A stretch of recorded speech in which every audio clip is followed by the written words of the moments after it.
Falar de ética empresarial, governança, realmente é essencial para todos nós, porque todos nós sofremos as consequências, tanto positivas quanto negativas, da qualidade do governo das companhias, principalmente, claro, as de maior porte.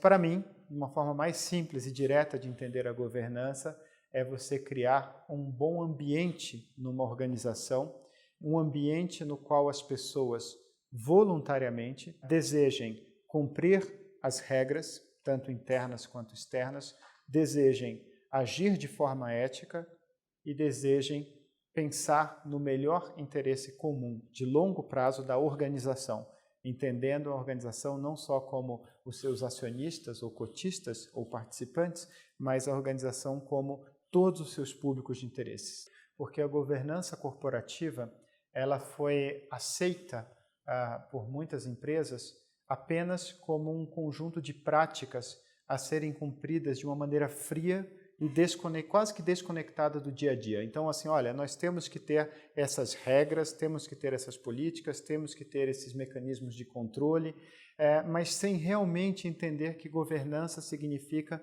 uma nova filosofia para administrar as empresas. Internalizar a governança é falar, olha, nós temos esses princípios, nós temos esses valores e nós não abrimos mão desses valores que no fundo dizem respeito à questão da integridade. É diferente você só ter práticas de governança. Você pode ter práticas, mas infelizmente sem bons princípios, essas práticas se tornam vazias, se tornam ocas. A indústria da previdência complementar é uma indústria importante para todos nós. É fato que a gente precisa de poupança privada de longo prazo. Nós, como país, e individualmente, as pessoas precisam para complementar as suas aposentadorias. Porém, elas também precisam que esses recursos sejam bem administrados ao longo do tempo. E aí você fala, bom, mas como eu vou escolher isso, né?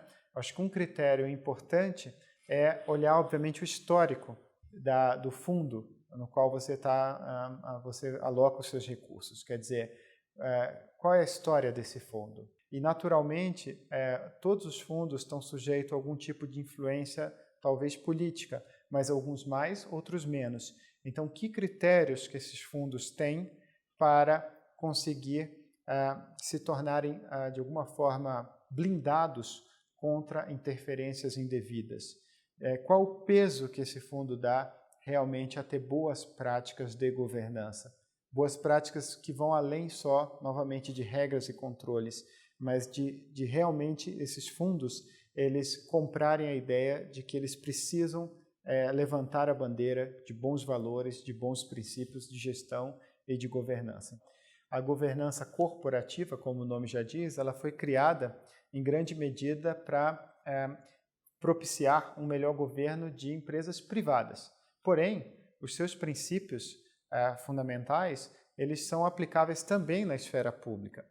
Para o servidor público, é muito importante, a meu ver, que ele entenda que, embora obviamente, suas autarquias, enfim, suas entidades estejam sujeitas a interferências políticas, porque você tem uma questão da representatividade, diferentes governos, diferentes agendas, mas que o servidor público tem um papel importante no sentido de servir como uma espécie de anteparo e de blindagem para que uma agenda da sociedade não seja colocada de lado, ela sempre seja prioritária. E como esse servidor pode fazer isso? A meu ver, um caminho fundamental é manter a guarda alta em relação à questão da ética no seu ambiente, no seu dia a dia, porque infelizmente o que nós percebemos é que em muitas circunstâncias as pessoas vão murchando eticamente, elas vão se tornando cada vez menos sensíveis às implicações éticas, não só das suas atitudes,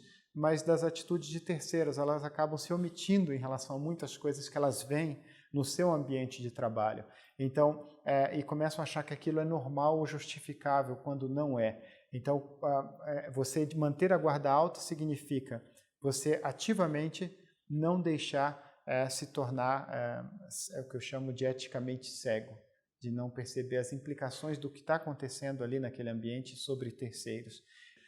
O servidor público, ele tem uma força muito grande por meio do seu exemplo.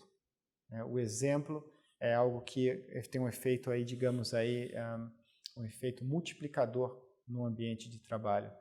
Talvez ele pague um certo preço por isso, a ideia da ética é essa mesmo, de você às vezes pagar um preço do ponto de vista pessoal para que você não abra mão de certos princípios e regras de conduta, mas é isso aí, se a gente está falando em se comportar de forma ética, a gente tem que estar disposto também a isso.